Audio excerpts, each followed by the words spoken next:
Not so sad story of Bowler.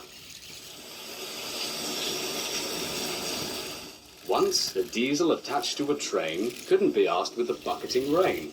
It went under a hill, vented fumes from its grills, and wouldn't come out again.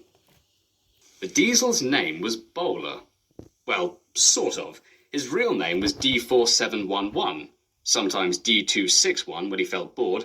But ever since he visited Sodor and got a bowler hat stuck in his air intake, everyone called him Bowler instead. He hated that. At any rate, his driver argued with him, but he would not move. "The rain will spoil my lovely green paint and red stripes," he said. "Spoil your paint?" spluttered his driver. "That's the worst excuse I've heard in my entire life. And I've come up with a lot in my time. Besides, you don't even have red stripes." "I don't?" gasped Bowler. "In that case, I won't move till it stops raining and I get red stripes too. And I want my buffers polished, none of that cheap Mr. Sheen rubbish, mind, and with a fresh rag. I've already caught enough horrid germs in this rain." "Anal twat," grumbled his driver. The guard blew his whistle till he had no more breath, and waved his flag till his arms ached. He even threw his flask of tea at him. But Bowler still stayed in the tunnel and blew noxious fumes at him. "I'm not going to spoil my lovely green paint and hopefully soon red stripes for you," he called as the man keeled over unconscious. Then, for no reason, along came Sir Wyatt Front, the man in charge of all the engines on the other railway. He was a grubby man with a cheap grey suit, a balding head, a scruffy moustache, and a mean streak a mile wide.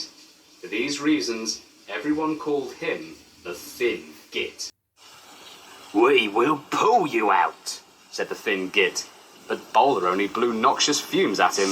"And stop doing that," snapped the controller. "This is my only suit and you know it."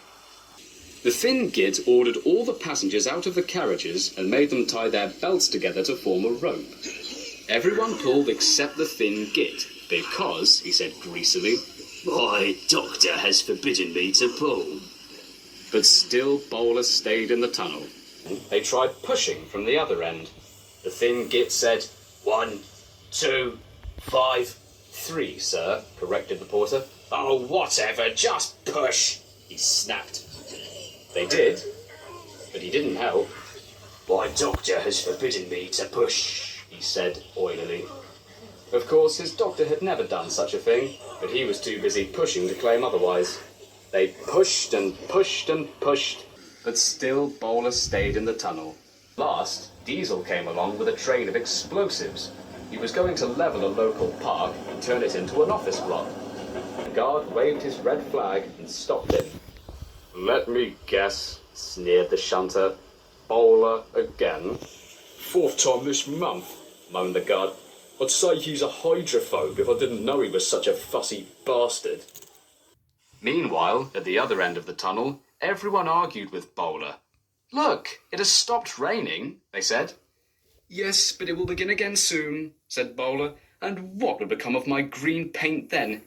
Anyway, you haven't met my other demands, so you can all just take the bus or something foul like that for all I care." At the rear of the train, Diesel was losing what little patience he had and buffered up to the coaches. Diesel pushed and roared and pushed as hard as ever he could, but still Bowler stayed in the tunnel. Eventually, even the Thin Git gave up. "We shall take away your rails," he said, "and leave you here for always and always and always. Traffic inconvenience be damned." He turned to Bowler's driver, who was currently on his mobile phone. "How long until the workmen can get here?" "Hold on," he replied, and listened. About 3 hours." "3 hours?" spluttered the Thin Git. "That's what I get for letting them have breaks." "Sir," Diesel called down the tunnel, "I have an idea." The Thin Git went down and listened to his plan. Bowler waited defiantly. Soon, he could hear the sound of trucks being unloaded and passengers placing things along the tunnel. Eventually, the Thin Git returned to the front of the train. He had a strange box with a plunger under one arm and a wicked grin on his face.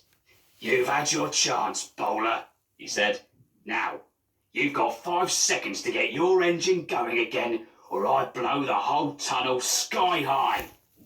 Bowler's eyes popped. You wouldn't dare, he stuttered. You do cost quite a bundle to maintain, you know, smirked the controller.